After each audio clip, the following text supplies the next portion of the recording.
Unexpected Love episode 8 ఆ పచ్చటి nursery మధ్యలో మొక్కలు నాటుతున్న శివ వాళ్ల అమ్మను చూసి శ్యామ్ ఎంతో క్యాజువల్గా వదినా తను ప్రియా నీ కోడలు అని అంటాడు.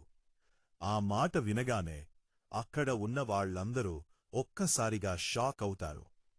దేవిక చేతిలో ఉన్న మట్టి అలానే జారిపోతుంది. ఆశ్చర్యంతో నమ్మశక్యం కాని ఆనందంతో ఒక్కసారి కొడుకు శిలవైపు ఇంకోసారి ప్రియావైపు మార్చి చూస్తుంది. ఆమె ముఖంలో ఒక తెలియని సంతోషం వెల్లివిరుస్తుంది. దేవిక వెంటనే తన చేతులకు అంటిన మట్టిని చీరకి తుడుచుకుని ప్రియని దగ్గరికి రమ్మని ఎంతో ఆప్యాయంగా సైగ చేస్తుంది. ప్రియా కాస్త సిగ్గుపడుతూ భయపడుతూ మెల్లగా ఆమె దగ్గరికి అడుగులు వేస్తుంది.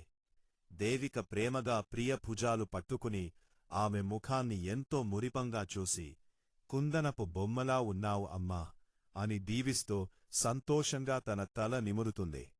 అప్పుడే పక్కనే ఉన్న శివ కలుగజేసుకుని వాళ్ల అమ్మకి ప్రియా అసలు బ్యాక్గ్రౌండ్ చెప్పాలి అనుకుని అమ్మా తను రాజేంద్రవర్మ కూతురు కాదు, శేఖర్ అంకుల్ కూతురు అని నెమ్మదిగా ఒక పెద్ద నిజం చెప్తాడు.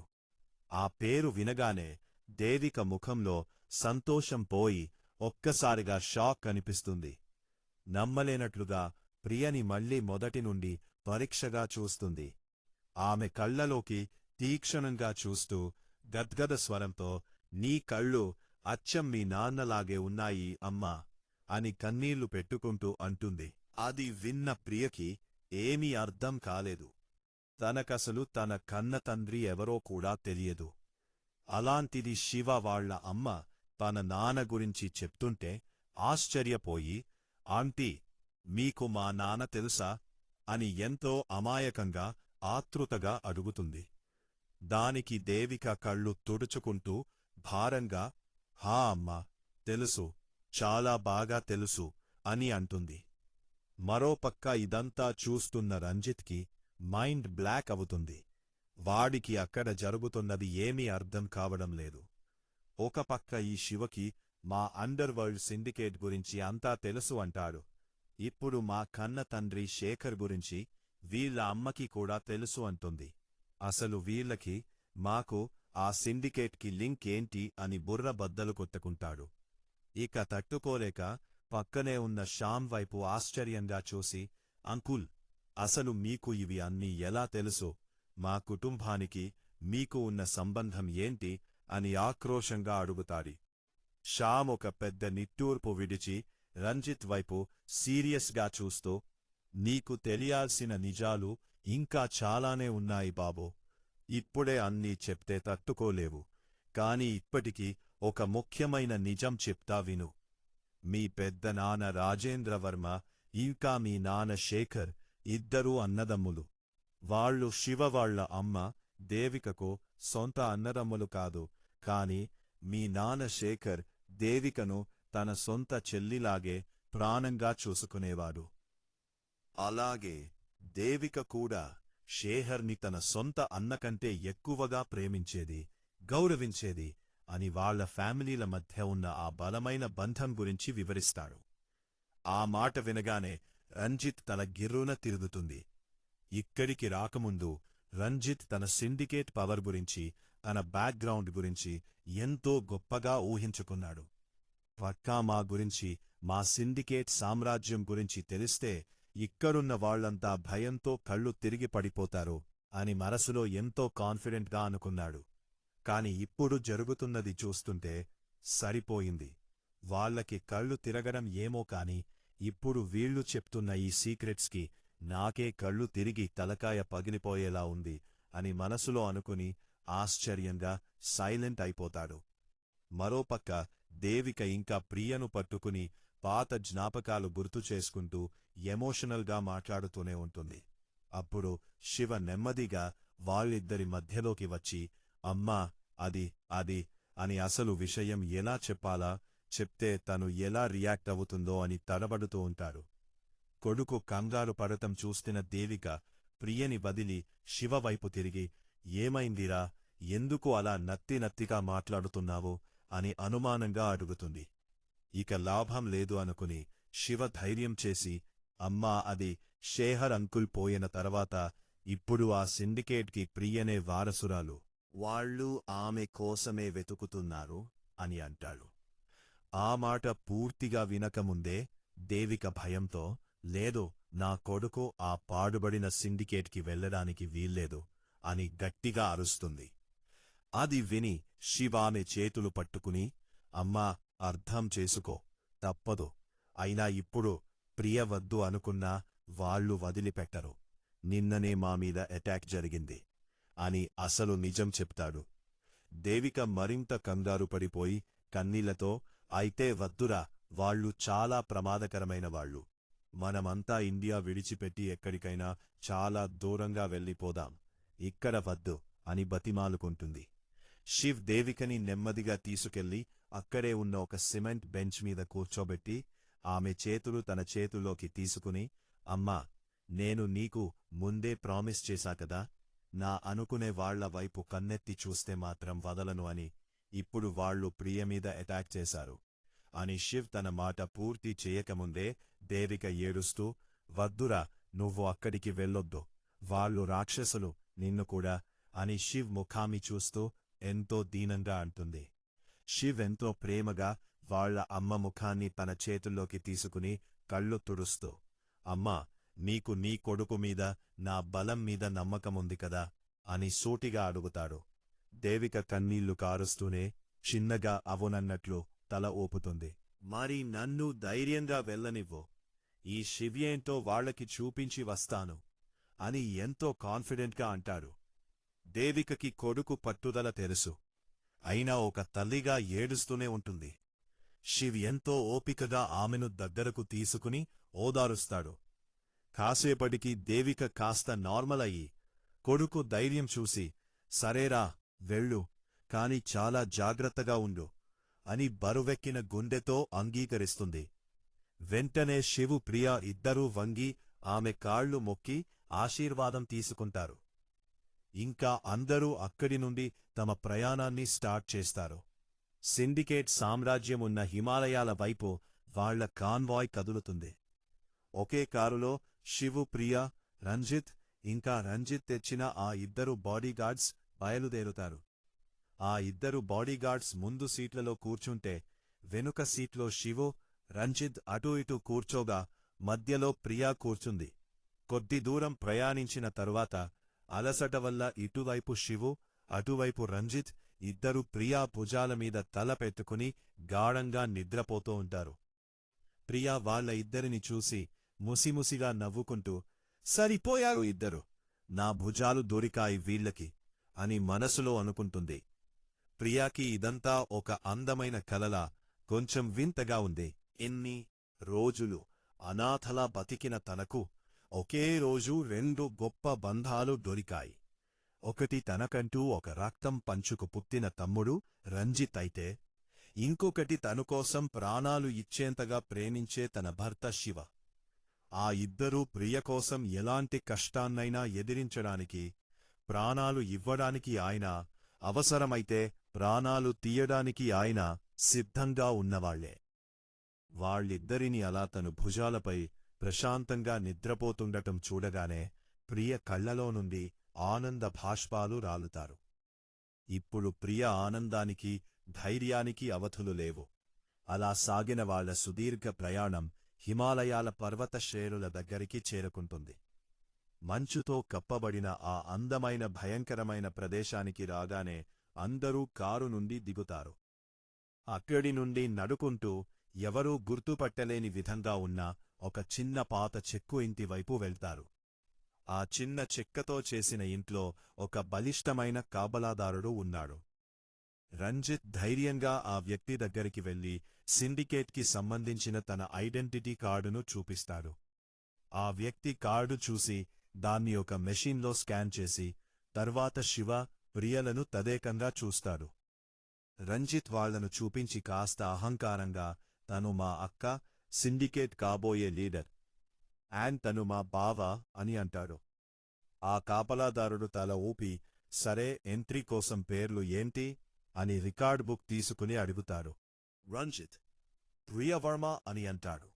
ఆ వ్యక్తి ఆ బుక్లో రాసుకుంటాడు. మళ్ళీ ఆ వ్యక్తి శివ వైపు చూసి పేరు అడుగుతాడు.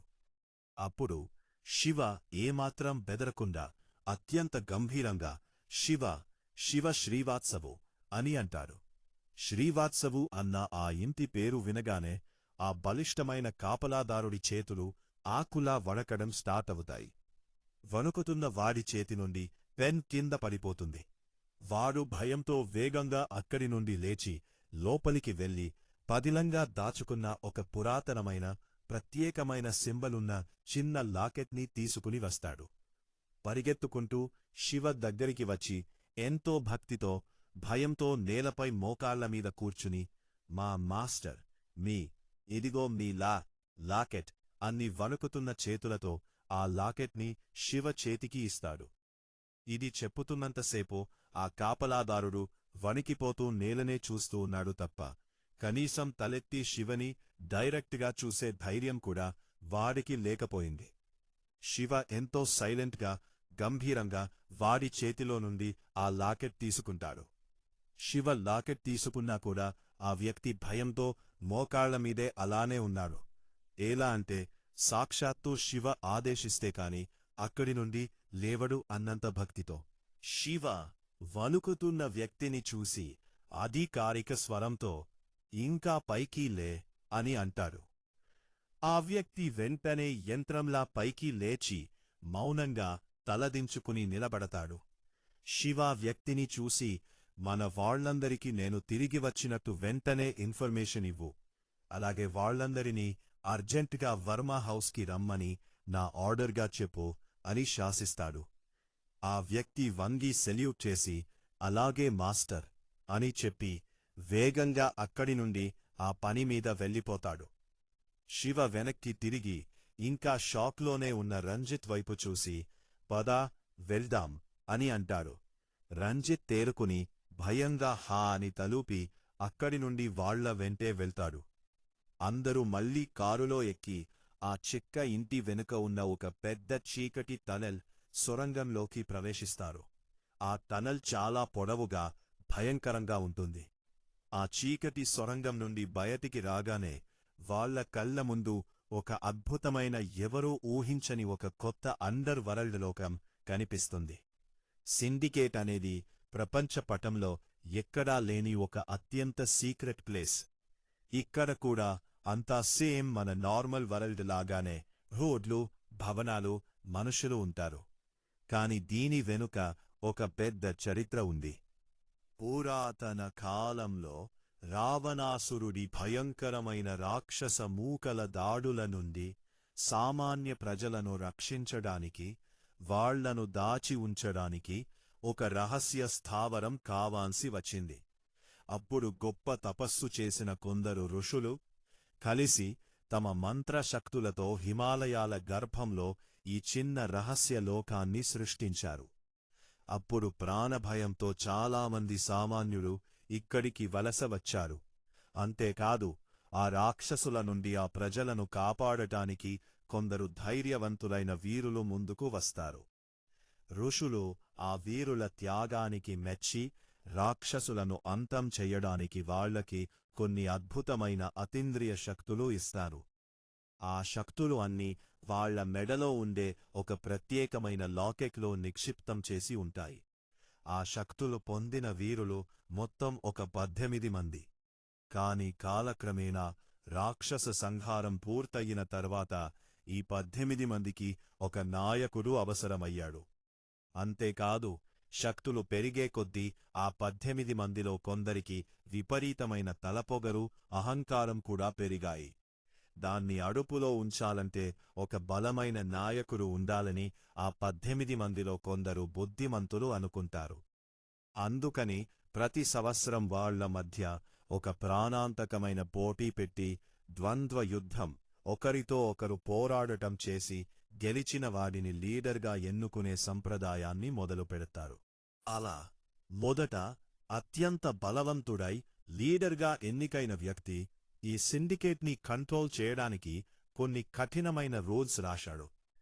ఆ రూల్స్ను అందరూ ఖచ్చితంగా పాటించాలి. ఎవరికీ దాన్ని మార్చే, వ్యతిరేకించే శక్తిగాని, అధికారంగాని లేవు అని కండిషన్ పెట్టాడు. అయితే వాటిని రాసే ముందు నిరంకుశంగా కాకుండా ఆ 18 వంశాల పెద్దలందరినీ అడిగి వాళ్ల ఆమోదంతోనే రాశాడు. అందరికీ ఆ రూల్స్ న్యాయంగా అనిపించడంతో ఎవరూ వద్దు అని చెప్పలేదు. ఆ పవిత్రమైన నియమాలన్నిటినీ ఒక పెద్ద పుస్తకంలో రాసి దానికి ధర్మగ్రంథం అని పేరు పెట్టాడు. సిండికేట్లో ఏ గొడవ జరిగినా ఈ ధర్మగ్రంథమే ఫైనల్. ఈ లీడర్ స్థానం కోసం ప్రతి సంవత్సరం ఆ 18 వంశాల మధ్య పోటీ జరుగుతూనే ఉంది. అలా ఈ ద్వంద్వయుద్ధం సంప్రదాయం భావితరాలకు కూడా పాకింది. అలా ఇప్పుడున్న జనరేషన్లో ఆ 18 వంశాలలో ఒక్కటైన ధీరా ఫ్యామిలీకి చెందిన రోహన్ ధీరా గెలిచి ఈ మొత్తము సిండికేట్కి లీడర్గా ఆధిపత్యం చెలాయిచిస్తున్నాడు. ఈ చరిత్ర అంతా దాగున్న ఆ సిండికేట్ రోడ్ల మీదుగా శివు వాళ్ల కారు డైరెక్ట్గా ఒక పెద్ద ప్యాలెస్ లాంట విల్లా ముందు ఆగుతుంది. అది వర్మ ఫ్యామిలీ ఇల్లు. అందరూ కారు దిగి లోపలికి వెళ్తారు. సిండికేట్కి కొత్తగా వచ్చిన శివని, ప్రియని, అక్కడ ఉన్న వాళ్లందరూ సెక్యూరిటీ గార్డ్స్ చాలా వింతగా, అనుమానంగా చూస్తారు. రంజిత్ వాళ్లకి విల్ల గురించి ఏదో చెప్తా అనుకునేలోపు ఒక సెక్యూరిటీ వ్యక్తి లోపలికి పరుగెత్తుకుంటూ వచ్చి సార్ సార్ బయట అని ఆయాసపడుతూ భయంతో మాటలు రాక తడబడుతూ ఉంటాడు. వాడి కంగారు చూసి రంజిత్ టెన్షన్ పడుతూ బయట ఏమైందిరా బయట, ఎందుకు అలా వణుకుతున్నావు అని కోపంగా అడుగుతాడు. ఆ వ్యక్తి భయంతో గజగజ వణుకుతూ రంజిత్ని చూసి సార్ అది నేను చెప్పలేను, మీరే స్వయంగా వచ్చి చూడుండి అని అంటాడు. ఏదో ప్రమాదం జరిగిందని గ్రహించి అందరూ వెంటనే విల్లా బయటికి వచ్చి చూస్తారు. అక్కడ గేటు ముందు జరిగిన దృశ్యం చూసి రంజిత్కి గుండె ఆగినంత పని అవుతుంది.